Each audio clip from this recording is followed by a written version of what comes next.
নমস্কাৰ, মই শিবিদাস বৰুৱা। কালি ঘোষণা কৰা হ'ল অসম লোকসেৱা আয়োগৰ 2022 বৰ্ষৰ চূড়ান্ত ফলাফল। ACS, APS আৰু অন্যান্যৰ বাবে সৰ্বমুঠ 913 গৰাকী প্ৰাৰ্থী নিযুক্তিৰ বাবে চৰকাৰলৈ নাম প্ৰেৰণ কৰিছে আয়োগে। আৰু ACSত কোনে প্ৰথম স্থান দখল কৰিছে আমি জনাবলৈ গৈ আছো। ACSত প্ৰথম স্থান দখল কৰিছে ৰাছিকা ইছলামে। APSCত এইবাৰ প্ৰথম স্থান দখল কৰি জিলিকি উঠিছে ৰাছিকা ইছলাম।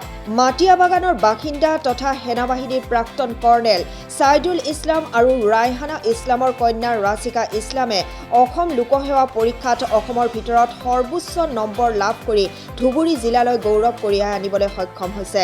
ৰাছিকা ইছলামৰ এই সাফল্যত উৎফুল্লিত হৈছে সমগ্ৰ গৌৰীপুৰবাসী। ৰাছিকা ইছলামৰ স্বামী ৰছুল উল আলম এগৰাকী নিৰ্বাচনী বিষয়া। ৰাছিকা ইছলামে ইণ্টাৰনেটতে পঢ়া শুনা কৰাৰ লগতে নিৰ্ধাৰিত কোনো সময় নোহোৱাকৈ প্ৰতিদিনে 4-5 ঘণ্টাকৈ অনুশীলন কৰি আহিছিল। আৰু 2020-21 বৰ্ষত ৰাছিকাই APSC পৰীক্ষাত উত্তীৰ্ণ হৈ কৰ পৰিদৰ্শক হিচাপে কৰ্মৰত হৈ আছে। এই মুহূৰ্তত আমি ৰাছিকা ইছলামৰ মনৰ অনুভৱ আগবঢ়াইছো। মানে মই এক্সপেক্ট কৰিব পৰা নাই যে ৰেংক 1 আহিব আৰু মই ACS যে পাম। এনে এক্সাম ভাল হৈছিলে, চ' মই এক্সপেক্ট কৰি আছিলোঁ যে PDFত নামটো থাকিব লাগে, বাট ৰেংক 1ত যে থাকিব এইটো মই এক্সপেক্ট কৰা নাই। চ' খুবেই ভাল লাগিছে, ভেৰি হেপ্পী আৰু ভেৰি ছেটিছফাইড। এইটো থাৰ্ড এটেম্প্ট আছিলে মোৰ। আগত মই ফাৰ্ষ্ট এটেম্প্ট যেতিয়া দিছিলোঁ দেন মই ক্লিয়াৰ কৰিছিলোঁ, বাট মই ক্লাছ 2 জব পাইছিলোঁ। I was serving as inspector of taxes. সন্তুষ্ট মই ভাবিছিলোঁ একচুৱেলি আমি যেতিয়া চিভিল ছাৰ্ভিচ এক্সাম দিওঁ আমি ভাবোঁ যে আমি পাব্লিক ছাৰ্ভিচত থাকিম আৰু tax department is not very connected to the public. Magistracy বা ACS these people they work more with the public. সেইকাৰণে মানে I appeared for the exam again. Because মানে I was very lucky actually. মানে I got a very supportive office. আমাৰ sir যে আছিলে Ghosh sir, আমাৰ deputy commissioner of taxes আছিলে, he was very encouraging. খুব ছাপৰ্ট কৰিছে। Leaves were not an issue for exams. So' সেইকাৰণে মই টাইম দিব পাৰিছোঁ এক্সামৰ প্ৰিপেৰেশ্যনৰ কাৰণে। কোচিং লোৱা নাই। মোৰ husband he is an ACS officer, so' basic guidance তেখেতে দিছে ৰিগাৰ্ডিং আনচাৰ ৰাইটিং আৰু বেচিক বুকছ। চ' সেইকাৰণে আৰু অফক'ৰ্ছ ফেমিলি বহুত ছাপৰ্টিভ আছিলে, পঢ়িব পাইছোঁ। একচুৱেলি নট ছাৰ্ভিচ, মানে জাষ্ট ছাৰ্ভিচৰ ওপৰত। মাই ফাদাৰ, মোৰ দেউতা আৰ্মিত আছিলে, he was serving the nation.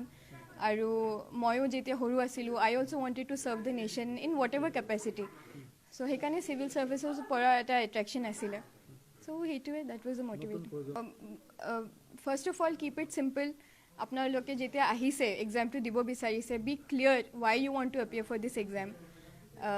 Thirdly just stick to syllabus, PYQs and basic books.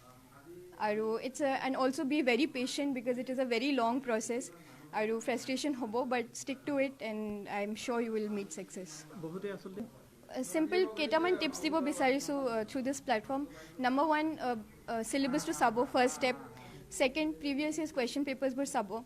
Third, apnaloke je basic books ba basic sources ase to limit koribo. Aru fourth, YouTube videos আছে বা online free material বহুত পোৱা যায়, চ' সেইবোৰক refer কৰিব।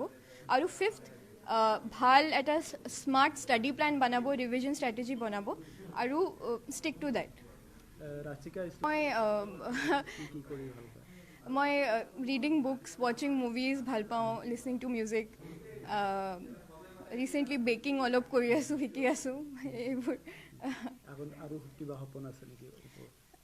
নাই, এতিয়া চাওঁ ছাৰ্ভিচ জইন কৰোঁ আৰু I want to serve to the best of my capacity.